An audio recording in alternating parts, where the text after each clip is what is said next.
You're here for the deep dive because you want to get smart, fast, no fluff, just the core knowledge. That's the plan. And today, we're really diving into something crucial. Self-regulated learning, you might hear called SRL. Hmm. And specifically, how we can help future teachers get good at it. Exactly. We've looked at a whole lot of research, including a big systematic review. It covered 66 different studies, 66 interventions, trying to boost these skills in pre-service teachers. 66. Wow. Okay, so why should our listeners care about teachers and SRL? Well, think about it. These are the folks shaping the next generation, right? Right. If they're good self-regulated learners themselves, they're not just better learners. They're much better equipped to teach their students how to learn effectively. It's got this ripple effect. I see. So better teachers, potentially better learning for everyone down the line. Pretty much. So our mission today is to pull out the key findings from all that research. We want to understand, what SRL actually is, why it matters so much for teachers, what kinds of interventions researchers have tried, and crucially, what actually seems to work best. All right, let's do it. Self-regulated learning. It sounds a bit, well, academic. Can you break it down? Yeah, sure. So a common definition, like Zimmerman's from back in 2000, talks about self-generated thoughts, feelings, and actions Okay. that are planned and cyclically adapted to the attainment of personal goals. Right. So it's basically you taking charge. It's Yeah. active, not passive. So it's not just about raw intelligence. It's more about how you manage your own learning, being strategic. That's a great way to put it. I'm saying. Strategic, yeah. Yeah. And it's a dynamic thing. It changes. It's affected by, stuff inside your thoughts, your motivation, and stuff outside the environment, the task. And most models see it happening in phases, like a planning or preparatory phase, Okay. then the actual doing, the performance phase, Right. and then looking back, the appraisal or reflection phase. Plan, do, review. Sort of. Got it. Plan, do, review. So what are the main ingredients then? What goes into SRL? Well, the big ones usually include cognition. That's like the actual tactics you use, memorizing, drawing diagrams, organizing stuff. Okay, the how-to of learning. Yeah. Then there's metacognition. That's a big one. It's thinking about your thinking, understanding how you learn best, monitoring if you're getting it. The self-awareness part? Exactly. Motivation is key too, obviously. Your drive, why you're bothering. Sure. Emotions play a part, your behavior like managing time and the context, the environment you're learning in. Different models might stress different bits, but those are the usual suspects. Okay, that paints a clearer picture. Now, let's connect this back to the teachers. Why is this so vital for someone training to be an educator? Isn't knowing their subject enough? That's a really important question. Yeah. The research talks a lot about this dual role teachers have with SRL. Dual role. Yeah. First, they need to be SRL professionals, meaning they got to use SRL for their own learning and their own teaching. Okay, like planning lessons, seeing what works. Exactly. Planning, monitoring how kids are responding, reflecting on it later. And that takes metacognitive skill about their teaching. Knowing not just what to teach, but how they learn to teach better. So they need to be good learners about teaching itself. Precisely. But that's only half of it. The second role is being promoters of SRL. Meaning teaching it to their students. Right. They need the teaching skills, the pedagogical knowledge to actually teach SRL strategies to kids, adapt them for different situations, figure out how their students are using these strategies, even assess them. It sounds like you kind of need to have mastered it yourself before you can really teach it effectively. I think I saw something about that. Yeah, you're right. Komarski and Cohen argued exactly that. Teachers need solid SRL skills as learners first before they can really nail promoting it in the classroom. It's foundational for them. Okay, right. Foundational. So we get SRL, we get the dual role. Now back to that big review. 66 studies trying to boost SRL in these trainee teachers. What was the scope? What did they look at? It was pretty comprehensive. They only included studies with an actual intervention aimed at pre-service teachers, focusing on SRL, peer-reviewed, English, the usual criteria. Standard stuff. Yeah.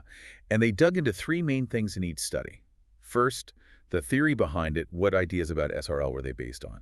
Okay. Second, the focus, was it about the teacher's own SRL or about teaching SRL, or both? Yeah. That dual role aspect. Right. And third, the how, the teaching methods used in the intervention, the specific content, stuff related to professional skills for teaching SRL. So they really dissected these interventions. Okay, lay it on us. After crunching all that data, what did they find? What makes these interventions actually work? Okay, so several key things popped out. One really significant finding was about the focus.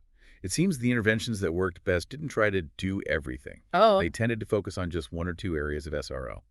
And the winners, mostly cognition and especially metacognition. so focusing on the learning tactics and that thinking about thinking part.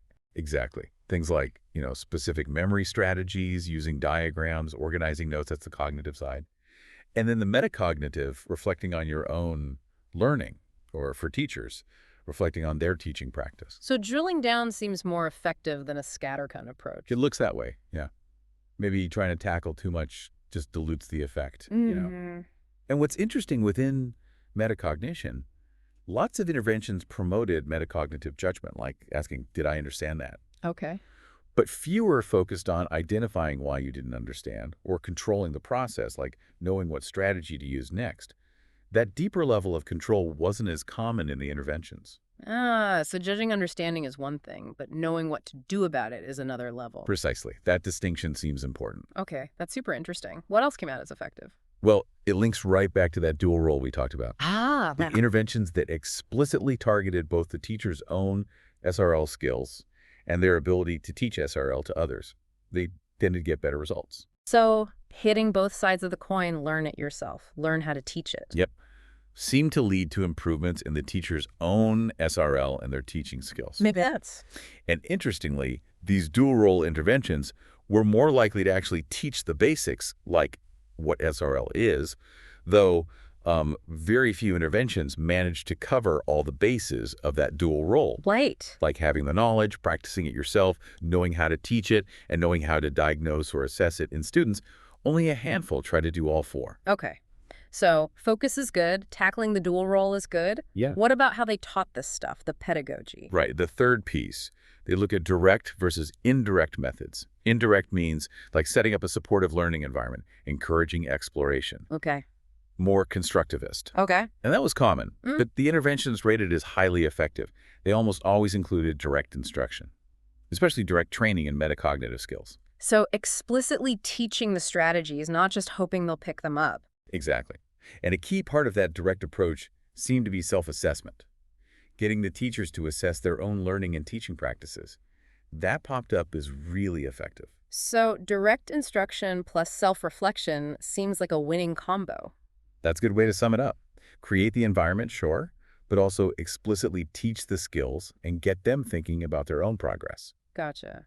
Now, you mentioned something a bit surprising earlier about the theoretical models. Ah, yeah. So lots of studies mention big SRL models like Zimmerman's or Pintrich's, Right.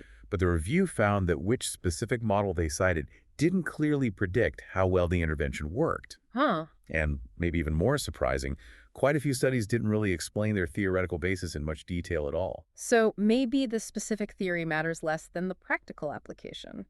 Or maybe it's just hard to tell from the reports. Could be either, yeah.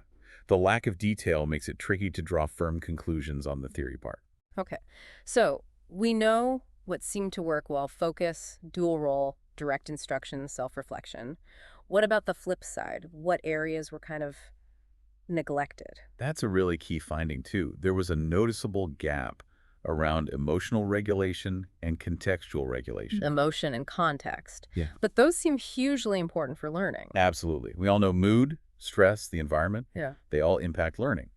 But the interventions reviewed just didn't focus much there. The studies that did touch on them were mostly qualitative, not these bigger intervention trials. So a potential blind spot in the research then. It seems like it. And also behavioral strategies, Yeah. things like time management, help seeking, even effort control, they weren't promoted very often either. Really? Stuff like managing your time seems pretty fundamental to self-regulation. You'd think so, right? Mm. But the main thrust was definitely more on the cognitive and especially the metacognitive side. Okay. Now let's talk impact. You said effectiveness varied. Can you give us a sense of the range? Were some interventions just way better than others? Yeah, the distribution was quite spread out.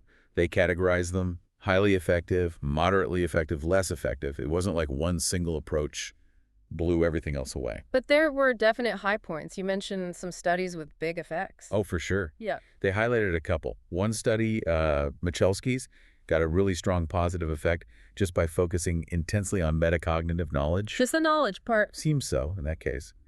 And another one, Pichel and colleagues, showed a big impact on academic performance by training teachers specifically on reflecting on their learning and their teaching. So those really reinforce the power of metacognition and reflection. Definitely. They show what's possible when you target those areas well. Yeah. But on the other side, Yeah. Some didn't work, or worse. that's right. Some studies found no real effect on certain outcomes, and a few even reported some negative effects on specific variables. Oof. Okay. So it's not guaranteed. How you design and run the intervention clearly matters a lot. Hugely important, yeah. All right, let's pull this all together. We've gone through the what, the why, the how, the effectiveness. Based on everything this review looked at, what are the absolute must-haves for an effective SRL intervention for pre-service teachers? What's the recipe? Okay, synthesizing it down. First, focus. Targeting metacognition as a single primary area seems to be a really strong bet. Get specific on the thinking about thinking. Exactly. Second, that dual role, explicitly connecting their own SRL development to their future role as teachers who promote SRL, that seems to boost their own skills, their metacognition, and their teaching abilities. Makes intuitive sense. Tie it to their future job. Third, the pedagogy. Direct instruction really stands out. Explicitly teaching metacognitive strategies, maybe using specific techniques like concept mapping, that's highly effective. Just hoping they pick it up indirectly. Probably not enough. Be explicit. Got it. And finally, the content. Self-reflection and self-assessment are key content pieces. Giving them structured ways to think about their own learning and teaching practice seems crucial for boosting both SRL and metacognition. And what about just teaching them about SRL, the knowledge? The impact there was less clear, actually, and teaching them SRL diagnosis, how to spot it in students, that wasn't a common feature in the most effective interventions, surprisingly. Interesting. So prioritize metacognition, hit the dual role hard, use direct instruction, and build in lots of self-reflection. That really captures the essence of what the most effective interventions seem to be doing based on this review. This has been incredibly useful, breaking it down like that. So for everyone listening, what's the main thing you want them to walk away with? I think the big takeaway is that we actually have pretty good evidence now about how to help future teachers become better self-regulated learners. It's not guesswork. It involves specific choices, Yeah. focusing interventions, really emphasizing metacognition and self-reflection, and preparing them for that dual role. Which leads us to a final thought, something for you listeners to chew on. If this kind of metacognitive training is so powerful for teachers, what does that suggest for all of us learners? How could you, listening right now, apply some of these ideas, like focusing on how you think or reflecting more deliberately to your own learning, whether it's for work, study, or just personal growth? And maybe building on that. Yeah. If a teacher's own grasp of SRL is so critical for teaching it well, how do we make sure experienced teachers also get ongoing support in this area? It's not just about initial training, is it? Good point. It needs to be continuous. Definitely something to think about. Absolutely. So maybe take a moment to consider your own learning habits. Could a bit more metacognition or self-assessment help you? Thanks for joining us on this deep dive into self-regulated learning for pre-service teachers. Yeah, thanks for tuning in. Because ultimately, understanding how educators learn helps us improve learning for everyone.